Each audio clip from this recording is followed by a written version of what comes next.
Bonnie. Hi again. Bonnie is wrapped in a blanket because it's cold down here. It is freezing. Forgot to turn the heat on early again. Okay. Wait 10 seconds and then I'm going to count and then I'm going to pick it. There's only 3 in here. Pick it, pick it, pick it. All right. 10 seconds is up, folks.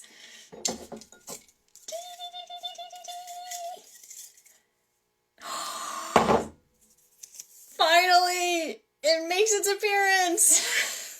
I can't believe it! All you people that wanted Chevron, we know a whole bunch of people are getting bingo right now. Whole bunch of people. All right, let's see. 5 bingo, not postage stamp bingo. Although maybe somebody did. All right. Okay. So, Chevron, super fun stitch.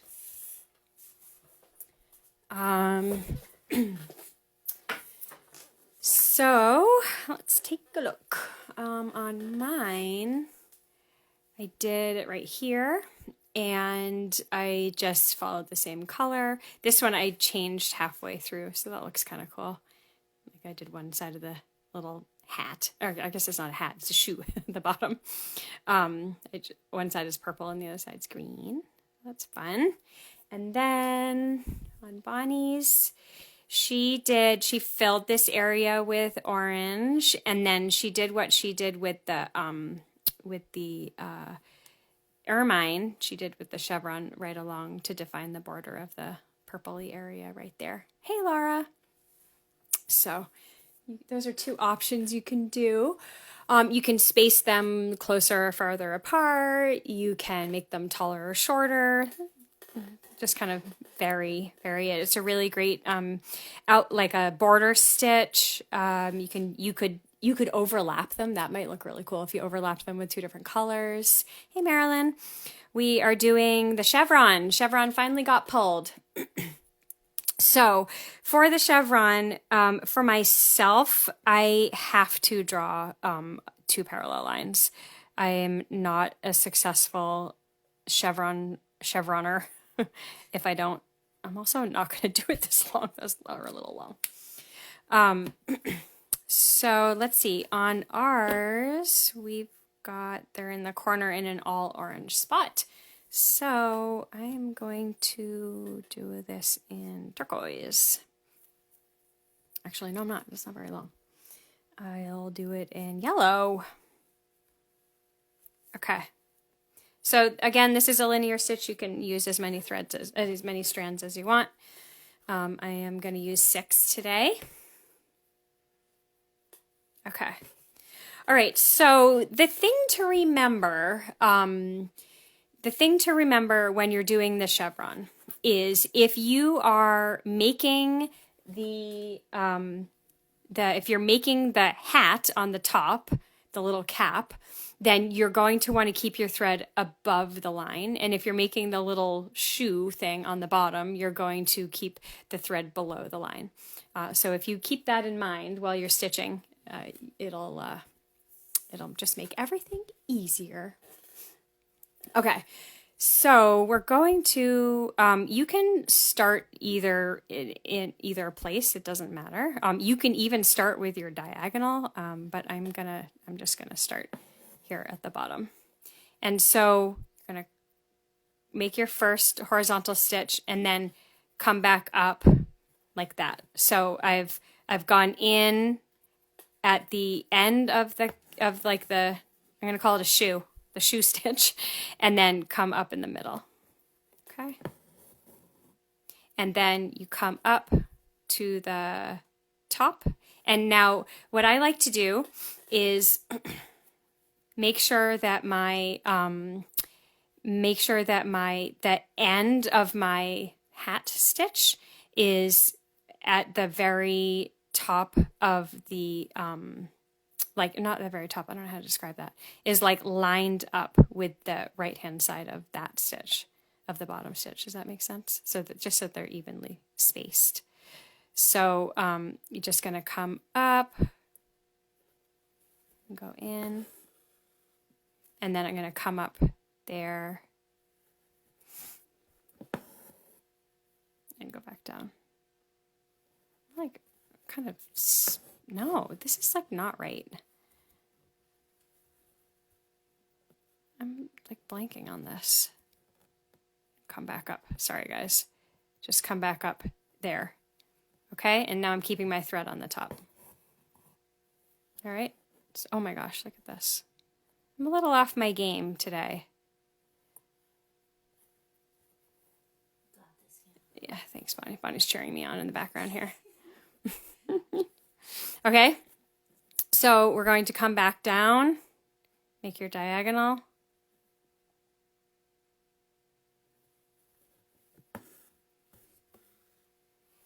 Then come back up. Keep your thread below. And then come back up. Okay? And then you just repeat that. Keep going. So you come back down. I'll do it one more time. Come back up, lining up that left-hand side of the hat first. Oops. Keep that above. And go back in.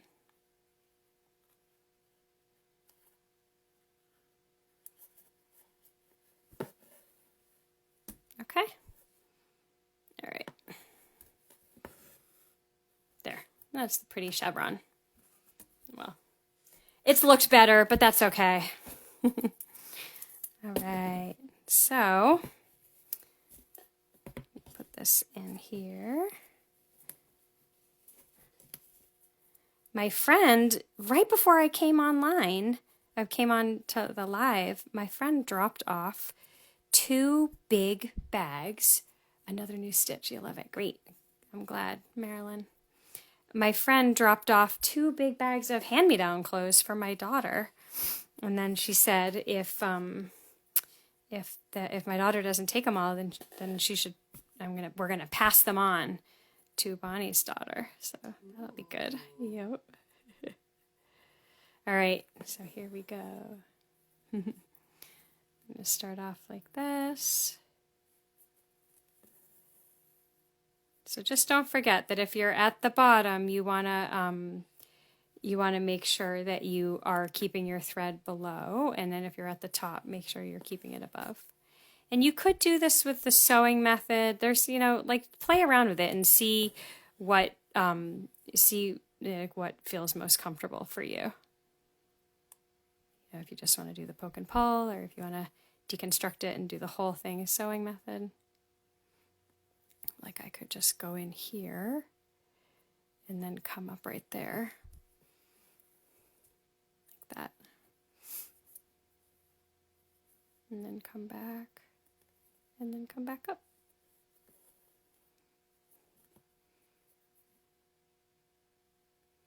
It's nice having the pre-drawn lines. Thank you, Bonnie.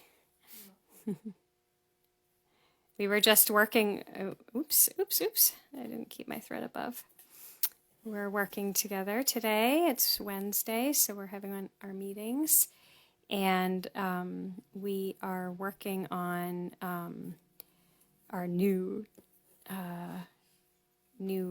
kit that we're releasing at the end of the month, which is super exciting. Can't wait for you guys to see some sneak peek pictures. We're testing it soon, so those will be coming. Keep an eye on our grid. We were just saying right before we came down that we can't wait for the grid to not be so black and white with all these lives. Usually it's so colorful, so it's been all black and white with just the stitch pictures up. So we're looking forward to adding some color back in, even though we've totally been loving doing the bingo. It's so much fun. All right, there we go. This whole box, I think I'm going to do some at a different angle now. Turn my hoop this way and work left to right. Yeah, if you're right-handed, you probably will find this most comfortable working left to right, but you can do it in any way you want.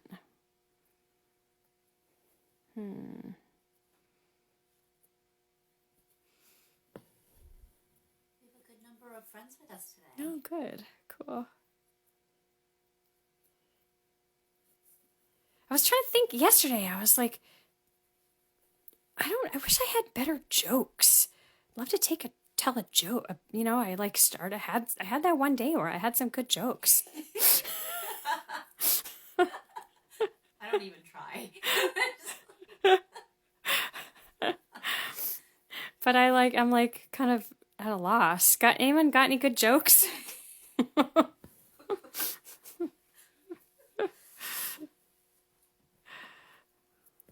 have to borrow a joke book from the library. There you go for the next live. Borrow a joke book. It's a good idea. What am I doing? Maddie said funny life stories are as good as jokes. I'm making up like a whole new way to do this stitch down here. I'm just totally doing it. Not. Just ignore me. We don't care as long as it looks somewhat close to That's it. right. That's right. We don't care. All right. Let's see. What's a funny story? All right. Well, I'll tell you a crazy story. One time, in my past life, my ex-boyfriend and I were driving. I used to live in California, and we had decided to go camping. And we were driving outside of LA, so we lived in LA, and so we left to go camping, and we were driving on Route 5 in California, which, if anybody doesn't know, it's this huge highway, and it goes through like some mountainous regions. And we're driving along, and then all of a sudden, I was looking down because, of course, I always miss the good stuff. All of a sudden, my boyfriend slammed on the brakes, and then we slammed extremely hard into something, and the car immediately broke down, and we actually had hit a bear. And the car died immediately. We had to pull over to the median. So we were, like on the left-hand side of the road, which is not a great place to stop on a 4-lane highway that is, in the middle. And it was late at night. It was like 9:30 or 10. And the car just totally died. And and I actually did see, I was looking out the side window when it happened, and I did see the bear go rolling off. It was very sad. And so we were sitting there for, way, Maddie, it really happened. We were sitting there for a couple minutes, and then a police officer came up behind us, and he comes up from behind the car. And so he hasn't seen the front of the car yet. And he comes up behind the car, and we open the window, and he says, "Hey," he's like being such a jerk. "Hey, we got a call of some dog lovers that stopped for a dead dog on the side of the road. Is that you guys?" And we were like, well, it is us, but it wasn't a dog. And we told him, and then he went around and he looked at the front of the car, and his jaw, like if you want to see someone's jaw drop, like this guy's jaw actually dropped. And then he came over and he was like, "Oh my God, are you guys okay?" And then he was so nice to us from then on. Like, it was so crazy. We got offered to keep the bear. They estimated that it was about 750 pounds. We did not keep the bear. What would you have done with it if you had? Right? I don't know. Like make a bear rug or eat it, or I don't know. Yeah. So we didn't keep it. And then the next day, we rode back in the tow truck and brought the car to the body shop, as one does when they hit a bear. And then the next day we got a rental car, and we went camping. And on the way camping, we hit a bird. And we killed the bird. like it's pretty rare no one hits a bear. And then it's also like pretty rare to hit a bird. We did both in one weekend. So, yep. That's one of my crazy life stories. It was really wild. And that car had to sit on a straightening machine, like a frame straightener, for 3 weeks or something like that. And the guy at the shop said that they found bear fur in like every part of the inside of the car. It was crazy. It was in the wheels. It was in the all over the engine. And the poor bear, my ex had very good reflexes, and he at the last second realized, like, I have to hit the head of this bear, because if I don't hit the head, then we're going to get really hurt, and the bear probably won't die and will like just really suffer. So I don't know. He was able to remain calm and aim at the bear's head. So he hit the front half of the bear, and just hitting the front half of a 750-pound bear caused like $8,000 or $9,000 worth of damage, and that was 20 something years ago, and it was really wild. It was such a crazy experience. So I remember sitting in the no, nobody was hurt. I remember sitting in the tow truck and looking out the back window and seeing it was a 4Runner. It was a Toyota 4Runner, so it was like up on a flatbed tow truck, and I remember looking at it, and the headlight was hanging down, and then there was like all this bear fur, and I don't know, we didn't see any guts, but it was really bad. So anyway, that's my story for today. Hope you liked it. And there we go. Yep. I can't believe we weren't hurt, actually. I think it's because we were in such a big truck.